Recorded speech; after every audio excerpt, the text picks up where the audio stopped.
Hi, everybody. It's Sunday, January 4th. We're looking today at Acts chapter 16, beginning in verse 35, going down to the end of the chapter. I wanted to look at this, not because we see another conversion or anything like that, but just kind of to wrap up the chapter and see what else happened there in Philippi before we go into the book of Philippians. And this is actually a really cool story, and I think it shows where our priorities should be. So let's take a look at the text. Acts chapter 16, beginning in verse 35. But when it was day, the magistrates sent the police, saying, "Let those men go." And the jailer reported these words to Paul, saying, "The magistrates have sent to let you go. Therefore, come out now and go in peace."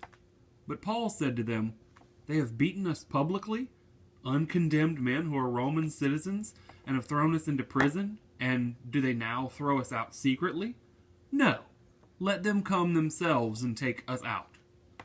The police reported these words to the magistrates, and they were afraid when they heard that they were Roman citizens. So they came and apologized to them, and took them out, and asked them to leave the city. So they went out of the prison and visited Lydia, and when they had seen the brothers, they encouraged them and departed.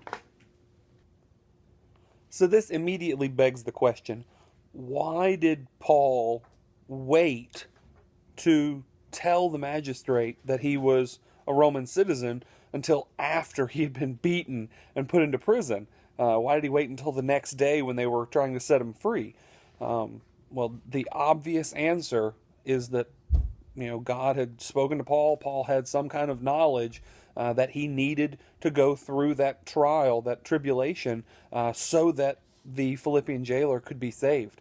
If they hadn't gone through that beating, if they hadn't gone through that trouble, they would have not had the opportunity to share the gospel with the Philippian jailer. And so it really shows the priority that Paul had. He placed his earthly status and his well-being beneath the importance of the gospel. And that's a lesson for all of us to learn, that the primary focus of our life and our mission should be the betterment and the spread of the gospel, not our own comfort or our status and rights. And so in this day and time, Paul was a Roman citizen, and he was a Roman citizen by birth. He was born in Tarsus, which was part of a Roman province, and so he would have had the rights of a citizen from the day that he was born. There were a couple of different ways to become a Roman citizen. You could purchase it. If you were a very rich person, you could purchase Roman citizenship and get those rights. And it gave you the right to vote, to purchase land, to sue people, but it also said that you couldn't be beaten and put to death, especially on a cross, unless you were condemned for treason. Also, if you were accused of crime, you would have to go through a trial, very similar to what we have today. Everybody got a trial if they were a Roman citizen. If you weren't a citizen, you pretty much got severely treated. And you were pretty much made to be scared of the government, be very afraid of the government, because you had no rights. You had no rights that you owned for yourself. But Paul put all that aside, stepped aside there, and said, I'm not going to count my citizenship here as a Roman citizen more important than my citizenship in heaven, than my rights as a child of God. So that's a great lesson for us to learn. And so I think we can all learn a little bit there. But after they were released then, finally, after the magistrate came and apologized to them because they had done them wrong as Roman citizens, they apologized to them and asked them to leave the city.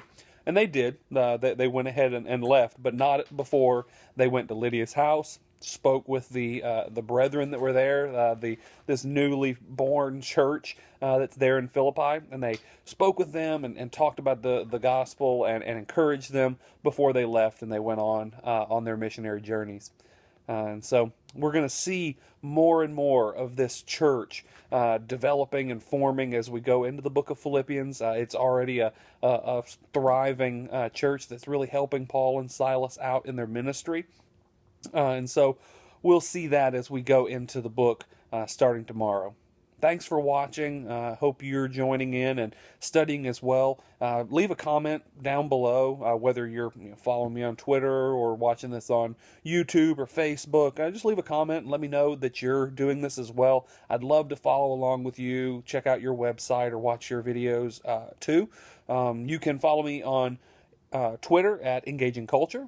You can also follow me here on YouTube at Engaging Culture, and my new website that is set up is engagingculture.wordpress.com.